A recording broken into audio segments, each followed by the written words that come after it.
están? Muy buenas tardes, bienvenidas, bienvenidos a Política en Vivo en Radio Universidad de Chile para este día viernes 12 de mayo, todavía lluvioso en parte del día, pero para el domingo sí, ojo, está anunciado que el domingo en la noche puede haber nuevo chubasco. Como siempre, nuestro programa de hoy, debate, foro político, y está también a partir de mañana, al mediodía más o menos, en nuestro diario electrónico, en la parte del streaming, ahí pueden encontrar este programa de hoy. ¿Con quiénes contamos? Bueno, estamos con Karina Oliva, presidenta del Partido Poder Ciudadano, don Tomás Duval, cientista político. Bienvenido, Tomás. Bienvenida, Karina. Mucho gusto saludarlo. Muchas gracias. Y el abogado Roberto Santa Cruz, de la Fundación Igualdad. Gusto de saludarlo, don Roberto. Mucho gusto de verlo. Bueno, esta es una mesa muy pluralista. Contamos con dos que pensaban llegar al bicampeonato, pero que ya no. Tricampeonato, perdón. Sí. Y dos que estamos en los extremos de la mesa, que sabemos quién va a ser campeón a partir del domingo. Oye, bueno, ineludiblemente el tema que explotó el día jueves, ayer en la mañana temprano, o más bien el miércoles de la noche, con un reportaje en la televisión respecto de las inversiones del Partido Socialista en fondos mutuos, en instrumentos financieros que finalmente quedaban alojados en algunas empresas complejas, Esgenere, autopistas, en fin, ha provocado todo un debate político respecto de el sentido que esto tiene, acusaciones de distintos tipos, incluso el diputado Rojo Edwards, que ya es pintoresco que se llame Rojo, ayer estaba hablando de la disolución del Partido Socialista, lo que lo hace más pintoresco todavía, pero fuera de esos absurdos, digamos, hay un debate político. Roberto, tu fundación ciertamente está vinculada al Partido Socialista, y es un tema que los pilla de pronto y que les cae como un problema no menor, por lo menos en términos de imagen política. Bueno, dos cosas. Yo partiría un poco antes. La democracia moderna no se entiende sin transparencia. La democracia a la que uno postula, en Chile hay democracia representativa, y vamos camino con la última reforma, y es lento, pero se va camino a una democracia más deliberativa, necesita transparencia. Y en esto nuestra legislación ha ido cambiando en el último tiempo. Hay que decir que los parlamentarios socialistas y el gobierno del presidente de Chile ha impulsado la reforma de transformación en términos de transparencia. Ahora, claro, parto por ahí, porque entiendo que lo que se quiere de mí es que diga otras cosas. Pero no, que diga lo que tú quieras decir. Dicho aquello, el reportaje que sale el día miércoles, creo, el miércoles de la noche, miércoles de la noche, da una situación que no se ha negado por parte del Partido Socialista, pero que efectivamente merece algún tipo de corrección, y así lo ha hecho la misma mesa del partido. Pero vamos a ir clasificando un poco las cosas.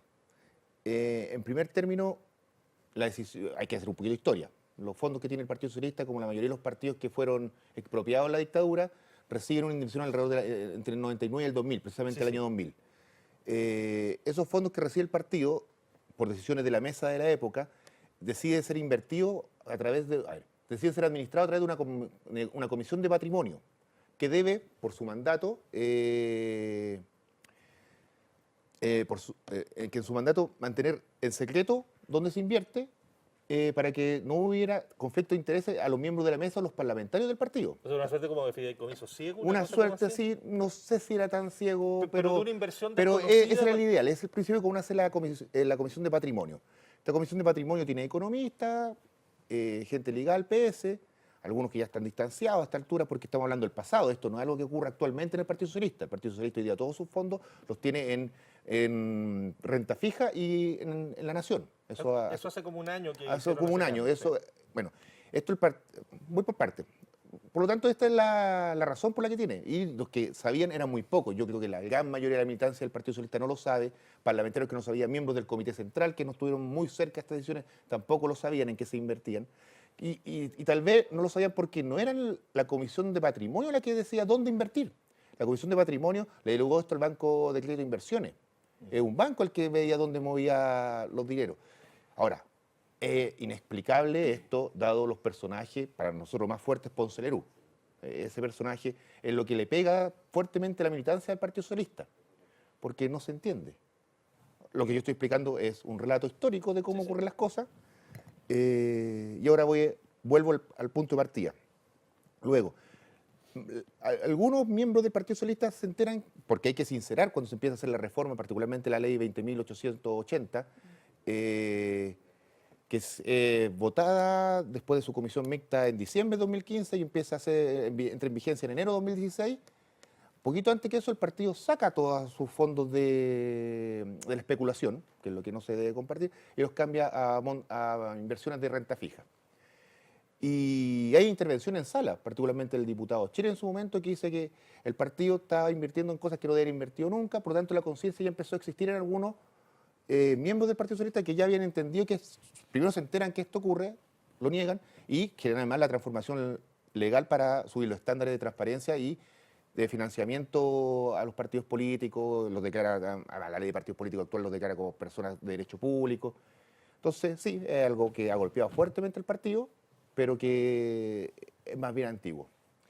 Y me aguardo para el resto de los panelistas, porque supongo que me van a contradecir algo, entonces voy a dejar un poco del discurso Karina después. Oliva. No, yo creo que, a ver, que la situación que ocurre tiene que ver más a entender cómo va cambiando la relación entre la política y la ciudadanía en los últimos años, cómo también la democracia va avanzando de una manera mucho más acelerada, o cómo se exige a la ciudadanía avanzar en procesos democráticos mucho más avanzados. En donde el secreto que antes era propio de la función política, esto del secretismo, que quedaba todo guardado, es muy difícil hoy día en una sociedad mucho más conectada de distintas fórmulas. Entonces, aquí hay un elemento en cómo se entiende el proceso político que vive el país, y cómo también, desde nuestro punto de vista, el Partido Socialista o todo lo que es la nueva mayoría y la concertación, de una u otra forma se ven sometidos a una política, a la hegemonía de un modelo político-económico que es más basado en el liberalismo o en el neoliberalismo, por decirlo más propiamente tal. Entonces, cuando los valores empiezan a ser hegemonizados por quienes fueron tus contrincantes casi un siglo, se naturaliza hacer práctica de un patrón de acumulación de riqueza que es el capital financiero. Yo creo que ahí hay una contradicción ideológica en sí, más que legal. Yo creo que la discusión hoy día de lo que ocurre con los fondos no tiene que ver si es legal o ilegal, porque la legalidad da para mucho. O sea, la legalidad, las AFP son legales, pero son inmorales. Entonces, aquí hay un elemento también que tiene que ver más con el elemento político de enfrentar este proceso. Es como invertimos en valor especulativo el patrimonio del Partido Socialista, que dentro de su ideal o de sus principios históricos es bastante contradictorio con un patrón de acumulación de riqueza a través del sistema financiero. Ahí hay una contradicción que hoy día el Partido Socialista se tiene que hacer cargo, en definitiva, y cómo generar nuevamente esa credibilidad que se pierde, es indiscutible. Es como aparecen los casos de corrupción. O sea, yo no creo que en este país alguien le crea mucho a Jovino Novoa, más allá del perdonazo que le hace la UDI, pero cómo logramos avanzar en un proceso político, en un proceso democrático donde los intereses políticos de la ciudadanía estén resguardados más allá de los particulares y no solo lo individual de la persona, sino que lo individual que pueda ser de un partido, porque aquí lo que está en juego son los activos patrimoniales del Partido Socialista y cómo eso no vaya a afectarse o cómo eso no se pudo haber afectado, y cuán tan ciego era o cuán tan anónimo o autónomo era esta comisión, siendo que ya quienes la conformaron, quienes la levantaron, en eso estaba Gonzalo Mander, que fue más o menos en su periodo de presidencia en el Partido Socialista, quienes sabían de cómo funcionaba esto y más o menos dónde estaban. Incluso siempre ibas a ver la mesa del Partido Socialista cuando esto incluye a balance.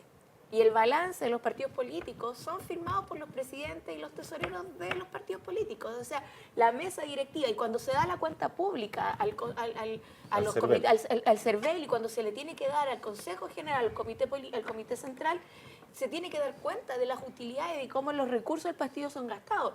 Y todo lo que ocurría en el tema financiero también ingresaban en las glosas de balance. Entonces, se puede entender que, yo leí hoy día lo que planteaba Gonzalo Mann, incluso Arenas, que no ha querido hablar muy claramente, quien estuvo este último tiempo a cargo un poco de esta mesa que se relacionaba con el Banco BCI, es que ellos mantenían la autonomía para la gestión, etcétera, y eran 7 personas las que estaban a cargo de esta comisión. Sin embargo, era muy difícil que una mesa, una dirección central de un partido, y sobre todo dirección tan consolidada, tan grandes, tan histórica, no estuvieran al tanto del manejo de recursos que se triplicaron. O sea, ya no son 6.000, se duplicaron. Más o menos. Ahora, Entonces ahí hay un elemento que me parece que es lo político, lo ético y cómo se transforma el elemento casi ideológico del Partido Socialista que se funda hace 100 años prácticamente. Solo agregar una cosa antes de darle la palabra a Tomás Duval, de que entre las justificaciones, y que son comprensibles miradas desde hoy, ¿no? Y con la experiencia de otros partidos en su momento de esa decisión, tiene que ver con resguardar que no se dilapide un patrimonio para partidos que estaban en la inopia. O sea, efectivamente, hasta ese minuto mantener una sede era una tarea casi imposible. Entonces, esta lógica también en su origen tiene que ver con eso. Solo dar ese dato, no más que hay experiencias de otros partidos que recibieron también recursos importantes, recursos que se diluyeron muy rápidamente. Muy rápidamente, que sufrieron como una luz, así a propósito de los temporales. Tomás Duval. Sí, sobre este tema, bueno, Karina ha tocado un tema ideológico, pero que tiene un punto, ¿no? Pero, claro, uno puede decir, mire, si está en el capitalismo, puede estar ante el capitalismo, obvio, pues estás inserta en, digamos. Ahí hay un punto, pero tiene una coherencia política, que es lo que tú estás señalando respecto al Partido Socialista. Yo veo, en lo personal, muy directamente, veo un conflicto de interés muy fuerte en las inversiones del Partido Socialista. Es decir, ese conflicto de interés supone que una política decidida del Partido Socialista, bueno, está CQM, ¿cuánto criticó, mejor dicho, el Partido Socialista, Marco Enrique Ominami, que hoy día poco nos acordamos de él, por haber recibido financiamiento, y hoy día no solamente recibían, sino que invertían en esas empresas. Es decir, ahí hay un tema también ético muy fuerte respecto del Partido Socialista. ¿Y por qué digo, además, un conflicto de interés? Porque los nombres que han dicho aquí, Arenas, Manner, se habla del un ejecutivo de Corrat, Garretón, etcétera, todos en altos cargos del gobierno, sabiendo las inversiones. O sea, eso sí que es grave, porque ellos sí que no podían desconocer dónde está. Yo entiendo que el militante socialista no sabía eso, y hoy día debe estar muy indignado. Y yo solidarizo con él, digamos, porque no sabía, está bien, no sabía. Pero esas personas que además tuvieron cargos públicos y altos cargos públicos, bueno, ellos sabían y sabían dónde estaban las inversiones. Aguas Andinas, las carreteras, SQM, voy a seguir. ¿Para qué seguir? Digamos, las eléctricas, todas empresas, incluso algunas reguladas por el Estado. Cuestiones que son, para mí, ahí hay un conflicto de interés muy fuerte del cual no ha dado cuenta el Partido Socialista. Y el segundo punto, para irme por el otro lado, es que por la coherencia política, es decir, por ejemplo, en materia de hospitales, la nueva mayoría se ha opuesto a las concesiones. Resulta que, ¿dónde están invertidas las platas del Partido Socialista? En concesiones. O sea, lo que es malo teóricamente, yo no estoy en desacuerdo de aquello, pero estoy haciendo mi crítica, digamos. Lo que aparentemente es malo como política pública, pero yo coloco mis pesos, mis lucas, en esas concesiones. Bueno, entonces ahí hay un tema también creo yo, de coherencia, de dónde colocas esos objetivos. Yo ahí veo los dos puntos más críticos respecto del Partido Socialista, independiente que hay cuestiones ideológicas, yo entiendo, de fondo y de coherencia, pero creo que esos dos puntos son muy, muy importantes y no han sido aclarados. Porque hoy día aparece Arenas mencionado. Bueno, Arenas fue ministro de Hacienda, director de presupuesto. Ese es mis dos dudas respecto al tema. Más allá de que uno puede ser anticapitalista en el capitalismo, obvio, tiene que serlo y puede hacerlo. No porque tengamos un celular vamos a ser capitalistas o no capitalistas. Sí, es la crítica que uno pudiese decir. Eso el celular se lo critican a Boric, yo no sé por qué. Roberto Santa Cruz. Bueno, yo separaría voy a distinguir un poco las cosas. Efectivamente, me hace sentido lo que dice Karina cuando se naturalizan algunas cuestiones. O sea, si yo tengo, por ejemplo, yo no me voy a cuestionar, si yo, Roberto Santa Cruz, tengo un fondo mutuo que no sé de dónde saca la plata el banco en el cual tengo el fondo mutuo, porque no es mi tema, pero claro, eso es particular. Y la crítica al partido nace porque esto no es muy presentable en un partido que tiene una matriz ideológica distinta, tan claro como eso. Entonces, yo entiendo de dónde viene la crítica y entiendo el dolor que muchos compañeros sentimos con esta información. Dicho aquello, ¿por qué quiero hacer una distinción? Otra cosa es cómo es el comportamiento de nuestros militantes con cargos de poder, para contestar en parte lo que tú dices, no completamente, porque no estoy en la cabeza arena en este momento, pero sí los parlamentarios socialistas han ejecutado leyes. O sea, el mismo ejemplo que tú das yo te lo puedo invertir. No existe conflicto de interés toda vez que el tipo no está pensando en que el Partido Socialista debe ganar más plata por las concesiones. El tema de las concesiones es ideológico en parte, pero también porque las concesiones han sido ineficientes. Tiene que ver con aquello. Volviendo al tema, la cantidad de proyectos de ley que tienen que ver con la transparencia, proyectos de ley que tienen que ver con atajar el abuso de las cajas de compensación, las cajas, no, bien dije cajas de compensación, que son parte de lo que salió en el reportaje, con montos tal vez pequeños, pero que uno podría pensar, bueno, entonces ellos van a beneficiar a las cajas de compensación en sus proyectos legales. No, no lo hacen, todo lo contrario.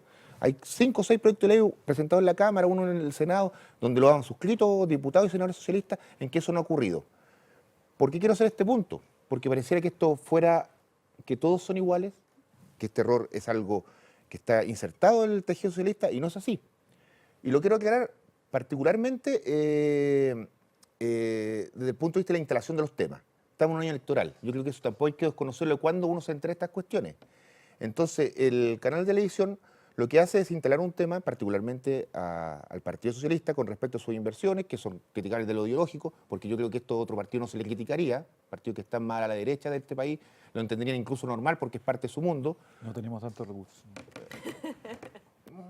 No sé, pues, pero el grupo Betia, que es el dueño de Megavisión, le hizo una donación importante hace un par de años a Renovación Nacional, entonces más de 2.000 millones de pesos, entonces hay un recurso ahí, pues. Y el grupo Betia es el dueño de Megavisión, entonces yo digo que aquí hay una instalación que en el fondo tiene que ver con esta estrategia política del empate. Hoy día cuando se cuestiona el presidente Piñera por su relación dinero-poder, dinero-política, tiene su tema Exalmar, tiene el tema de Dominga y etcétera, aparece esto casi como un regalo de Navidad adelantado. Entonces yo creo que también hay una instalación, no desconociendo todo lo que se ha opinado acá, que tiene que ver con un año electoral. Y ese es un punto de vista que no hay que dejarlo pasar tan sutilmente. El contexto nacional nos indica hoy día en una batalla que tiene variopintos candidatos, pero que uno tiene mucha relación con los medios de comunicación de masa. Y creo que Noam Chomsky decía algo así, que en el fondo los medios de comunicación de masa tan masivos hoy día no tienen la misión de informar, sino que tienen la misión de hacer que la opinión pública tenga la opinión del poder dominante. Entonces, es un punto que yo quiero meter también en la conversación.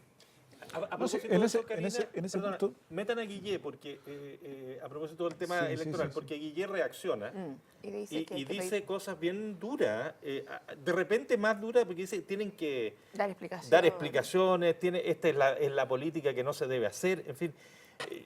¿Cómo se sintoniza de nuevo con un candidato? Bueno, vamos a hablar también en la segunda parte de todos los candidatos, pero ¿cómo se sintoniza con un candidato que genera una reacción tan dura en ese sentido? Karina Tomás. Mira, es que yo creo que aquí Karina Oliva, presidenta del hay un Partido Poder. avance en que desde el fin de la dictadura, el retorno a la democracia, todo se aguantaba, por decirlo así. La sociedad aguantaba en la medida de lo posible, en que esto no podemos avanzar, que no tenemos los recursos necesarios, que nuestra democracia no está consolidada para avanzar más. Pero ya han pasado 26 años en donde todos estos elementos, los MOPGAT, el SQM, el caso de donde la UDI casi le pone un monolito agradeciéndole a Jovino Novoa por haber recibido recursos ideológicos por hacerlo para el partido, en definitiva. Ya eso la sociedad ya nos dice ya no más. O sea, no podemos querer pretender hablar de democracia, de estabilidad política, de gobernabilidad, cuando en realidad lo que se ha hecho en estos últimos 20, casi 30 años, es que los poderes políticos se han enquistado, se han hecho la cosa para ellos, para llenarse los bolsillos, porque eso es lo que los chilenos y las chilenas dicen en su mayoría.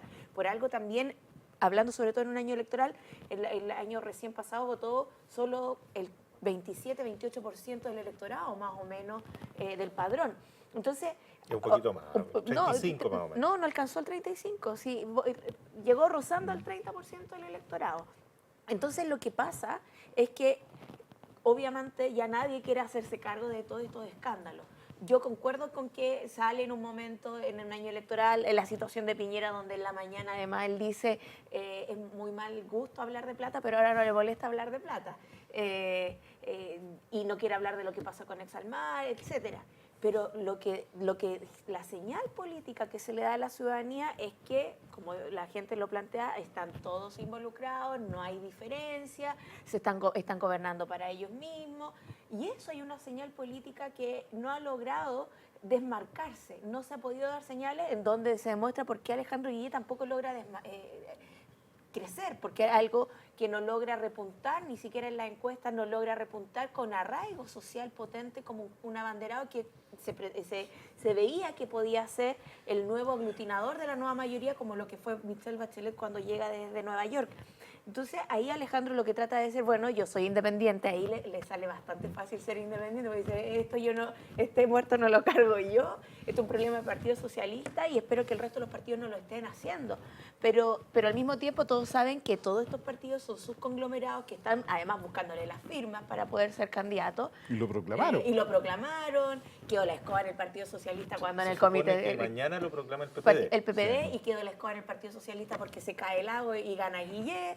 Entonces, el gesto, más allá que pueda ser valorable que él diga es muy malo, esta no es la política que queremos, pero también la ciudadanía ve muy mal que está esta cosa como un poco ni chicha ni limonada en decir esto me parece mal, pero sigo con ello. Don Tomás Duar.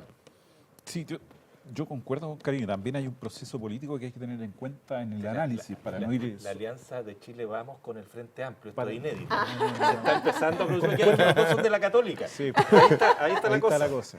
Concuerdo que hay un Esperemos que no proceso haya de ese mayores uno. exigencias de No, pero los dos han estado de acuerdo transparencia, ético, y el tema dinero-política está recién volviendo a ser, entre comillas, volviendo a una normalidad respecto, porque sabemos dónde se invierte hoy día, sabemos cuáles son los gastos electorales, aunque tenemos un lío importante con las rendiciones municipales. Entiendo que el CERVEL ha rechazado la mayoría, cerca del 80-90% de las cuentas, por lo tanto, pero me parece bien porque esos son fondos públicos y hay que rendirlos adecuadamente. O sea, en eso, y creo que en esos estándares, claro, en esos estándares van a ir saliendo casos como este episodio, llamémoslo así, que le toca al Partido Socialista, y a lo mejor van a venir otros, pero ya estamos mi impresión es que vamos ya saliendo de este tema muy fuerte donde la política y el dinero jugaban un rol importante, y así quedó de manifiesto, digamos. Porque no existía regulación alguna, eso hay que decirlo, no existía regulación alguna y los dineros se usaban de una manera y otra. Porque tampoco yo podría sospechar de cómo se usaron los dineros del Estado. No tengo la menor idea, no tengo ninguna prueba de hacerlo de alguna manera políticamente. Por lo tanto, creo yo que en ese aspecto sí es cierto. Hoy día los estándares son más altos y los partidos tienen que dar cuenta de esos estándares. Y en eso el partido que se equivoque va a andar mal, digamos, en mi sector político, en otro sector político, en cualquiera. Si no hay una claridad respecto a ese andar, creo que va a ser un problema grave. Y lo segundo, claro, el candidato Guillé es bastante, yo diría, mal agradecido respecto al Partido Socialista. Lo único que hace es colocarle una espada más, digamos, más que intentar decir o pedirle una explicación al partido, lo hace públicamente, desmarcándose.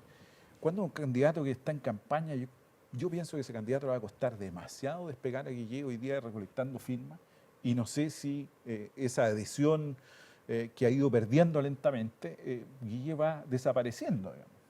Y creo que su inconsecuencia política también le va a costar caro. Porque él recurre a los partidos para programarse y después al primero dice, no, pues yo soy independiente, no vengo de los partidos. Y resulta que los partidos tienen que juntarle firmas al candidato. O sea, Firma independiente. ajá.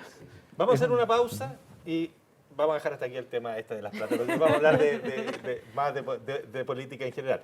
Un momentito y ya volvemos en Política en Vivo.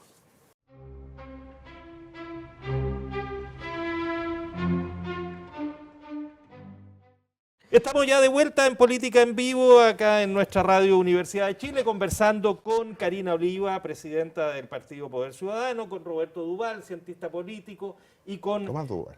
Perdón, Tomás Duval. Está pensando en el canal. Los armé. Que lo estaba cambiando yo como Hice lo una muevo. simbiosis. Estamos cambiando. Con Tomás Duval, nuestro cientista político. Es que como panelista estoy de rojo, por estable, eso. y está vestido de rojo, además.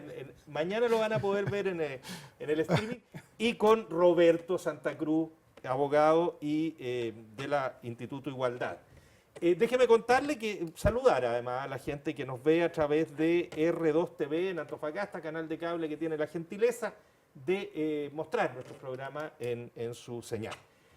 Bueno, vamos al año electoral. Yo les quiero plantear una pregunta esas preguntas como entre tontas y difíciles que uno se hace. Mirando lo que viene, ¿qué se va a jugar de verdad en esta elección de noviembre? ¿Qué es lo que nos estamos jugando en materia política en Chile ahora? Más allá de lo obvio, de grupos parlamentarios, de la presidencia de la República. Pero ¿qué es lo que efectivamente está en juego? ¿Algo importante? ¿Una reiteración de lo que hemos vivido? ¿Solamente una evolución? ¿Qué se juega? Don Roberto Santa Cruz, lo saco del Yo tema... creo que varias cosas. Para mí es una dicotomía, pero voy a plantear dos cosas que parecen ser contradictorias. Por un lado tenemos una baja participación ciudadana, que yo espero que en las presidenciales de noviembre y las parlamentarias suba la cantidad de gente que va a votar. Y por otro lado tenemos una ciudadanía más consciente y más educada con respecto a lo que quiere su país. El que se pongan temas como la AFP, el que se cuestione el sistema ISAPRE, en el fondo que se cuestionen los abusos generalizados que existen en el país, que son responsabilidad principalmente de un modelo y de quienes dirigen el modelo, porque este mismo modelo en otras partes no le va tan mal. Para dar un ejemplo, para no hablar sobre las nubes, por razones familiares me tocó visitar un tiempo no muy prolongado, pero lo suficiente para conocer Canadá, donde tiene un modelo absolutamente neoliberal, el gobierno de derecha, pero sin embargo la educación es de calidad y gratuita, sin embargo la salud es gratuita, y hay un nivel de bienestar social muy alto. Yo creo que la gente quiere un poco eso, pero por alguna razón no se vincula directamente con su comportamiento electoral. Y la única forma en democracia de cambiar la sociedad es a través del voto. Entonces, yo creo que eso es parte de lo que se juega. Cómo el sentimiento generalizado en el país de cambios sociales se traduce en una mayor participación. Eso sería primero. Y en la segunda parte, que tiene que ver con lo mismo, es el sustento. Hoy día nuestra legislación ha cambiado. Mucho tiempo después de la dictadura, por fin vamos a tener una elección seminominal, lo cual empieza a cambiar un poco el cuadro político. Y empieza a cambiar también por las decisiones de los actores políticos. Que Goik vaya a primera vuelta, yo creo que tiene que ver un poco con estos cambios legales de cómo se escoge el sistema parlamentario. De que se esté discutiendo y tiene el Congreso la descentralización, donde pueden haber en el futuro intendentes, se van a llamar gobernadores regionales, hay una confusión con el nombre, pero para que la gente entienda, ¿Esa elección está como perdida en el...? lo más probable es que sea el 2022. Ya no da para este periodo. No da, pero calendario no da. por lo menos se cuestionan los cambios institucionales, mayor independencia para las regiones. Entonces también están habiendo transformaciones profundas. Y además, la gente está siendo más consciente de sus derechos porque la gente reclama más. El CERNAC también está a punto de ser reformado próximamente. Creo, fue aprobado en la Comisión de Constitución, queda por votar un artículo, en 2 semanas, seguramente a fin de mes, va a pasar a sala, no creo que nadie se niegue, va a tener mayores facultades para defender los abusos que cometen, no voy a decir el empresariado, pero sí gente o empresas que tienen mucho poder, porque cuando uno habla de empresario tiene que distinguir al pequeño que tiene una panadería o el que tiene una microempresa con aquellos que son dueños de los holdings o aquellos que son dueños de las grandes inversiones que en el fondo son las AFP que están metidas en todas partes. Y que generan sistemas de abuso. Entonces yo creo que eso es lo que se juega un poco en esta elección en términos de democracia representativa. Pero hablo de una sociedad mejor, pero menos responsable en el voto. Yo creo que por ahí es algo que yo no logro entender. Karina Oliva. Bueno, yo creo que en esta elección se juega mucho el cómo se articulan nuevos actores políticos y cómo la sociedad ya los asume como actores políticos. Como también, por ejemplo, el mundo que estaba muy desapegado y que no quería hacer política, que era como el movimiento social, ya desde las elecciones pasadas empieza a tomar un rol también muy político, que querer estar en instituciones y todo. Pero al mismo tiempo creo que se pone en juego, dependiendo en cómo termine el resultado de estas elecciones, elementos tan vitales incluso como constitucionales. O sea, en esta elección sí se va a jugar un poco todo el procedimiento que venga a un cambio constitucional. Y cómo termine siendo aquello. O sea, la presidenta había dado primero que esto lo iba a decidir el próximo Parlamento, ahora está como ahí, como veremos si se logran los quórum para que se apruebe o pasa en primer trámite por lo que queda de este gobierno, que yo ya creo que no da el periodo ni siquiera político, parlamentario ni electoral. Y tiene que ver cómo la ciudadanía empieza a plasmar las necesidades de garantizar derechos. Yo creo que eso está en juego un poco con esta elección porque cambian los actores. Ya no son solo el bipartidismo tradicional que gobernó Chile los últimos 20, 30 años, sino lo que se empieza a dar es cómo se genera una tensión política en enfrentar y en garantizar derechos que la sociedad siente que los perdió. La sociedad siente que cada día, por ejemplo, con el proceso de los recursos naturales, el agua le sale cada vez más cara, la luz le sale más cara, la calefacción, el sistema de AFP, o sea, están en duda los pilares sociales de un modelo que a la sociedad ya no le satisface. Obviamente en los 90 era muy difícil porque las AFP no mostraban sus resultados. Hoy día la sociedad está viendo los nefastos resultados de un sistema de AFP que no consolida nada. Lo mismo pasa con la reforma educacional, en donde el sistema del CAE lo que tiene es a miles y miles de familias, son alrededor de 1 millón de familias endeudadas, cada uno, es mucha gente endeudada por el sistema del CAE. Entonces, lo que se está poniendo en tela de juicio es cómo la democracia, más allá de estar consolidada, que como que la gente siente ya somos mayoría de edad como país, como democracia, ya no nos satisface esta, necesitamos radicalizarla, necesitamos avanzarla, necesitamos consolidar derechos políticos, sí, necesitamos consolidar derechos sociales y valóricos que tienen que ver con las luchas de género, con la libertad o con el reconocimiento de las diversidades sexuales, cómo está el rol del Estado con sus pueblos originarios.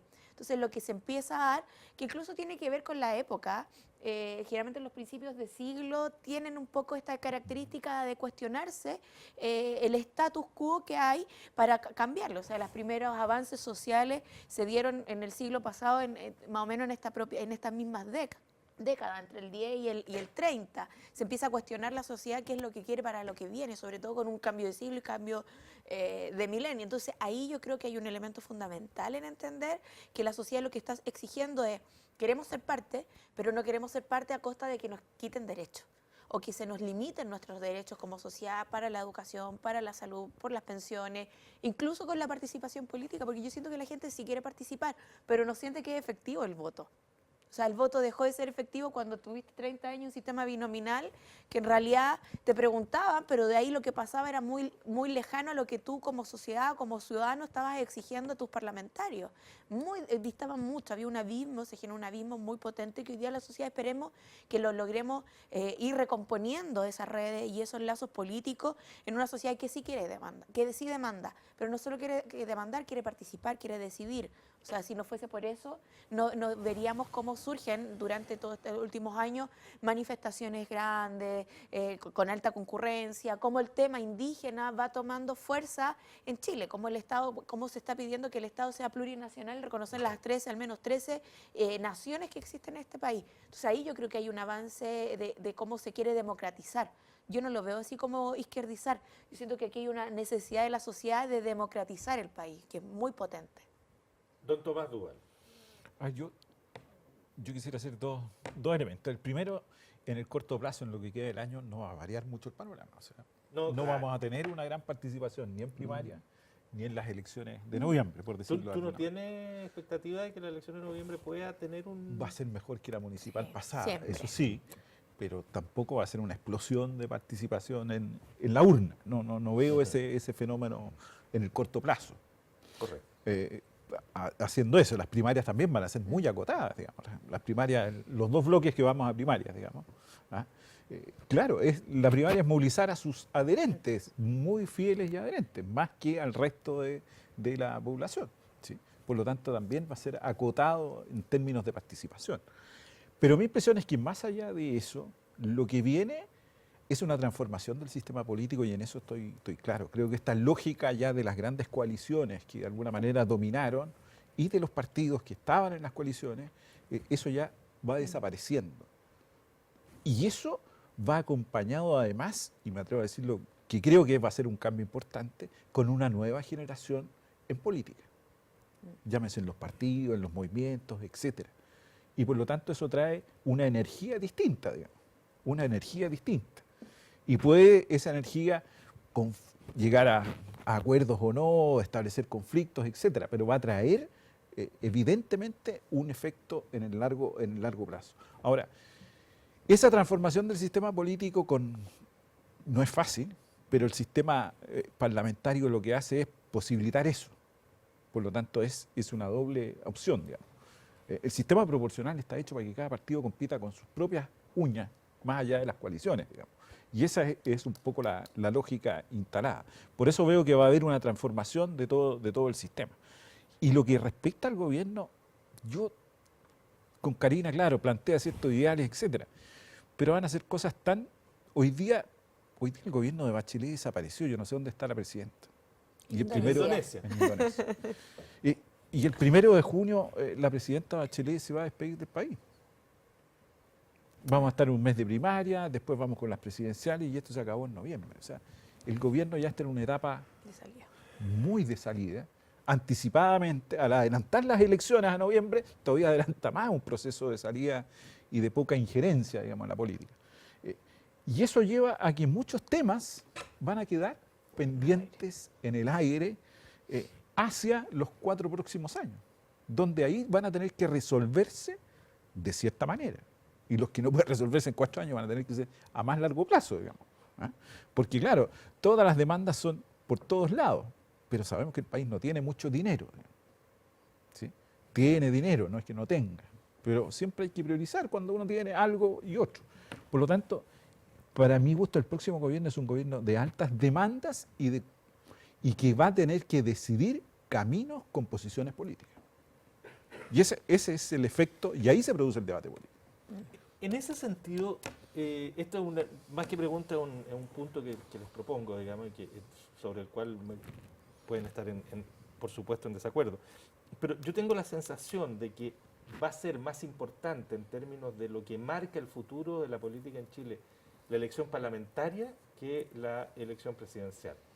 Que no es tan relevante para lo que va a venir, no en los próximos 4 años, evidentemente es muy importante el gobierno en el sistema presidencial, pero para lo que se está como configurando como futuro político del país, me parece que va a ser más relevante que ocurran las elecciones parlamentarias y cómo se configure ese parlamento ahora, particularmente la Cámara de Diputados, que ahora va a ser proporcional, que quién vaya a gobernar o quién vaya a estar en la moneda los próximos 4 años, que todo parece indicar de que va en camino de que don Tomás tenga que trabajar para el Estado. Tomás o Roberto. Pero, un paréntesis ahí. Yo creo que la presidencial también tiene importancia hoy día. En mi sector político tenemos un candidato, nunca habíamos tenido competencia y tenemos una competencia por fuera. ¿Qué es Kast? Ustedes me dirán, bueno, no es, pero juntó la firma y es candidato. Por fuera, antes de la primaria, claro. Es por fuera antes de la primaria. O sea, vamos a tener cosas distintas. Lo que la nueva mayoría, 2 candidatos de la nueva mayoría, el Frente Amplio, y faltan otros, digamos. ¿sí? Entonces va a haber un espectro. Faltan otros, no sé cuál de todos va a llegar de los otros, digamos. Pero también refleja una diversidad, sin quitarle el punto que lo parlamentario puede ser muy importante. Digamos. Ahora, es difícil porque el Senado es solo una parte. Sí, claro, va a ser más, en la va Cámara a de ser más Diputados, profundamente en la Cámara de Diputados. Sí, claro. Roberto. Yo quisiera Santa Cruz. ponerle otro elemento. Hay un autor norteamericano, George Tebelis, no sé si lo han visto alguna vez, que él desarrolla la teoría de juegos. Y habla de los jugadores con poder de veto. Lo tratan en sistemas presidenciales y en temas parlamentarios, donde señala en breve, en corta la voy a hacer, que el Parlamento puede tomar alguna decisión donde evita que ciertas políticas públicas que son dadas por el Ejecutivo puedan ser entorpecidas o puedan correr rápidamente. Además, le pone otro elemento que tiene que ver que sistemas con mayor cantidad de jugadores, cantidad de jugadores de veto y la cohesión interna que tienen estos jugadores de veto pueden dar mayor estabilidad a la nación. En el sentido de que cuando están muy tensionados, uno está muy a la izquierda, otro muy a la derecha, eso imposibilita que haya un acuerdo. Y ese tipo de cosas pueden pasar con este nuevo sistema que antes tal vez no pasaban tanto. Y yo le voy a agregar un elemento que es chileno, tomando el mismo autor, porque para que hablemos cómo son las cosas acá. Chile tiene un sistema presidencial. Por lo tanto, uno esperaría que Chile hubiera cambiado mucho más rápido, dado que después de la dictadura los gobiernos democráticos fueron mucho más en años que los gobiernos de la derecha, que ha sido solo uno. Sin embargo, esto no ocurre porque estos jugadores de juego minoritarios, siendo minoría incluso, tienen más poder, por algo que el profesor Zúñiga ha llamado quórum contramayoritario, o el profesor Fernando Atria ha llamado cerrojos constitucionales, que son los quórum calificados de las leyes. Antes de la Constitución del 80, Chile tenía solamente un tipo de ley. No habían leyes de quórum calificado, leyes que necesitan aprobación por mayoría simple, absoluta. Los quórum ultra reforzados lo que hacen es sobrerepresentar a minorías que interrumpen las transformaciones sociales. Entonces, cuando después de tantos años por fin se ha logrado vencer una parte de estos cerrojos constitucionales, que es el binominal, no completamente, pero ha cambiado bastante, hay posibilidades de que estos jugadores con derecho a veto puedan obedecer a un poder ejecutivo. Es decir, tal vez, pensaría yo, que quien sea el presidente va a tener mayor facilidad para que en su pasada, siendo gobierno presidencialista, por el Congreso no sea tan interrumpido en su reforma de cambio de política social. Ahora, claro, yo siento que con el candidato derecho las transformaciones sociales no van a llegar, porque van más por este lado. Pero tal vez el gobierno, si es que llega a ser la nueva mayoría, que yo es lo que espero, sus transformaciones sean más fáciles de tramitar en el Congreso de la República, porque van en otros jugadores de veto. Después veremos cómo cambiamos los quórum reforzados de ley orgánica constitucional. Y con respecto, rescatando lo que decía Karina con respecto a la reforma constitucional, ingresó el proyecto de ley para reformar el capítulo 15. Sí, exactamente. No es el momento para debatirlo. Uno preferiría que no mantuviera el sistema de quórum tan ultra reforzados que en el fondo impiden la opinión mayoritaria de los chilenos en los cambios. Nos quedan 4 minutos, 2 minutos para Karina, 2 minutos para Tomás. No, yo creo que, a ver, la elección parlamentaria toma como un elemento, vuelve a tomar un protagonismo político que en los últimos años estaba solo centrado en lo presidencial, aunque evidentemente el escenario presidencial está bastante entretenido. Es más, creo que nosotros como Frente Amplio, con las candidaturas que estamos teniendo, con la fuerza que está teniendo sobre todo Beatriz, da la posibilidad incluso de que hay incluso cuestionamientos dentro del sectores de la nueva mayoría que digan, bueno, si ustedes pasan a segunda vuelta, empiezan a hacer el gesto así como muy amable. Y ahí cuando uno los ve así como un poco convencidos de que puede ser probable que nosotros pasemos, uno los mira así como tranquilo, piano, piano, vamos poniendo los puntos sobre la I. Entonces, ahí yo creo que el escenario está bastante interesante, o sea, para análisis, para cuestionarse más o menos cómo se está moviendo incluso el electorado, porque la derecha no solo tiene a José Antonio Kast, yo creo que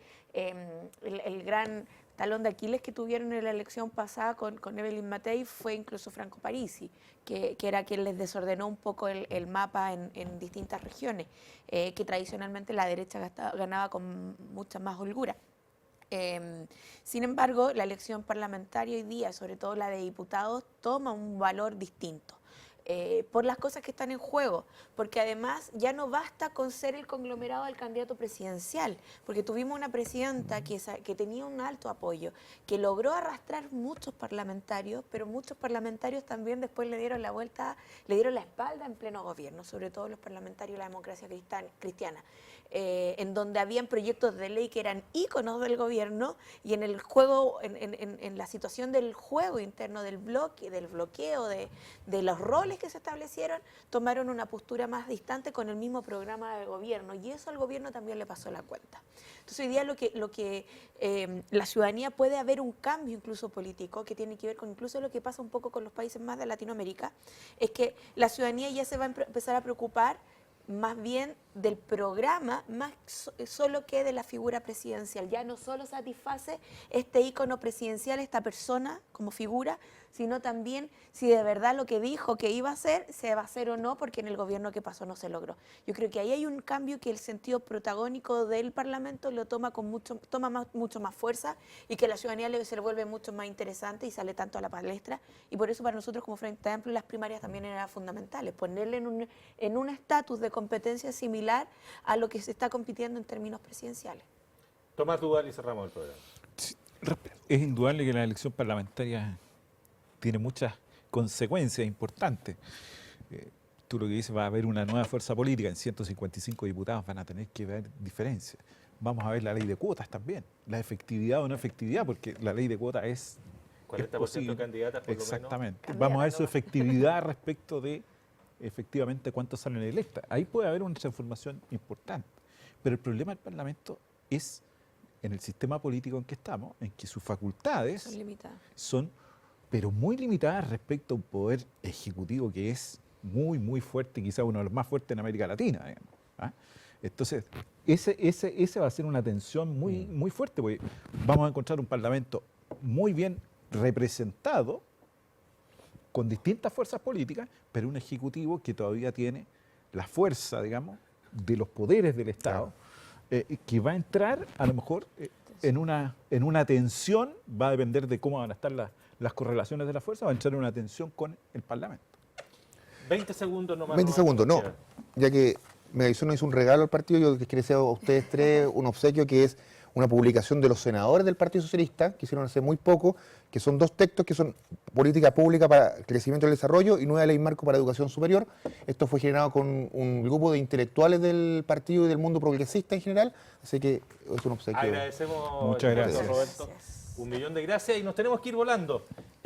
Tania González ha estado en la producción periodística, Francisco Bea en la puesta en el aire en la radio, el equipo de televisión de nuestro diario electrónico en la producción del panel televisivo. Muchas gracias por su compañía, que tenga un muy buen fin de semana.